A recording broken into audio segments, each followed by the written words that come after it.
is actually this earthquake? You know the science, geology. ये earthquake क्या है? Tectonic plates होती हैं. What is tectonic plates? It's a very big solid rock, a mass, thousands of kilometers. ये बहुत बड़ी एक चट्टान समझ ले जमीन के नीचे है, कई हजार किलोमीटर बड़ी, और ये मूव करती रहती है. और जब ये दो मूव करती करती स्टक हो जाती हैं, ये मेरे पास यूएस जियोलॉजिकल सर्वे की तहकीक है, यूएसजीसी की मुसद्दका है.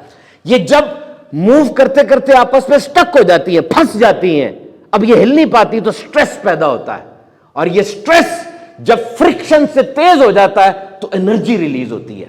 ये एनर्जी लहरों की सूरत में अर्थ को हिला के रख देती है, उसको जलजला कहा जाता है. अच्छा, ये तो बात साइंस ने कह दी, टेक्टोनिक प्लेट्स हैं, हिलती है, ये तो रीजन हो गई. वो उस वक्त क्यों खास हिलती हैं, उस जगह पर क्यों हिलती हैं, कब तक हिलती हैं, मुसलसल हिलती क्यों नहीं रहती? ये सब अल्लाह रब्बुल इज्जत की कुदरत है.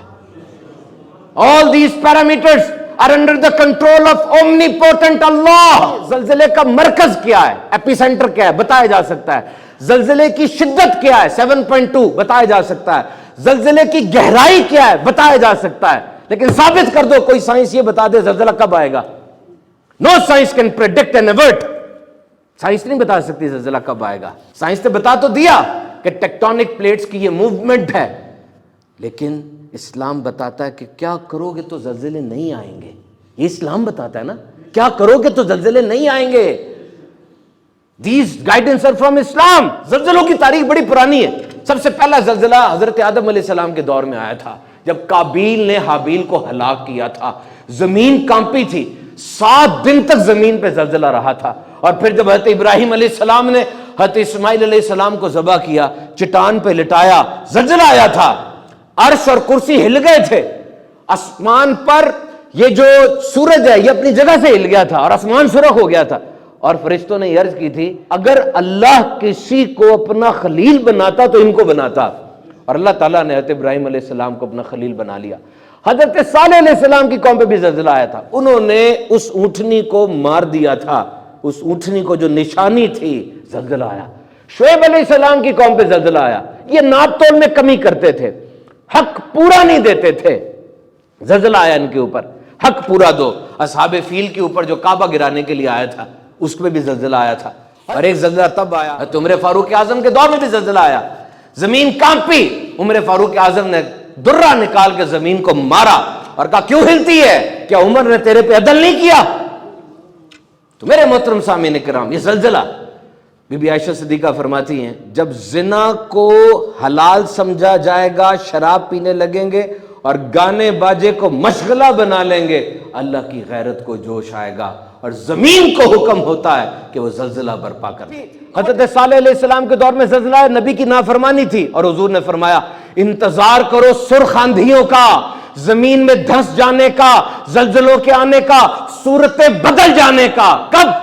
जब ज़कात को तावान समझा जाएगा, जब बंदा अपनी बीवी की इताअत करेगा, मां को छोड़ेगा, जब लड़का अपने दोस्त की बात मानेगा, बाप की बात नहीं मानेगा, जब गाने बाजों की कसरत हो जाएगी, जब शराब आम हो जाएगा, जब मस्जिदों में शोर होगा, जब इमानत दबा ली जाएगी, जब बाद में आने वाले पहले वालों को बुरा भला कहेंगे. जलजला हमें कितना बड़ा सबक देकर जाता है. पहला सबक तो याद रखिएगा, your life can change in A split second without you even anticipating और एक्सपेक्टिंग. एक सेकंड में आपकी जिंदगी बिल्कुल बदल सकती है, अंदाजा भी नहीं है, कयास और गुमान भी नहीं है. सारे सपने ख्वाब लेकर सोते हो, अचानक सब कुछ बदल जाएगा. और number 2, you could be living comfortably with no financial hardships, but you may become recipient of zakat. तुम बड़े अमीर हो, तुम्हारे पास कोई मुआशी बदहाली नहीं है, जेबें भरी हुई हैं, लेकिन सेकंड में तुम ज़कात लेने वाले बन सकते हो, कुछ नहीं रहेगा तुम्हारे पास. रात को तुम सोते हो आमतौर पे रिश्तेदारों दोस्तों का बुग़्ज़, हसद, कीना, दुश्मनियां लेके. और ये जलजला सुबह आया था, सुबह के वक्त वो सारी दुश्मनियां, कीने लेकर दबे के दबे ही रह जाओगे, उठ नहीं पाओगे. तो माफ कर दो, معاف کرنا سیکھو اور معافی مانگنا سیکھو. یاد رکھو ہر ایک کو توبہ کی سعادت نہیں ملا کرتی. توبہ جلدی کر لینی چاہیے. زندگی بہت مختصر ہے، جتنا ٹائم ملا ہے اسے اللہ کی یاد میں گزارو. رٹ صرف اللہ کی ہے.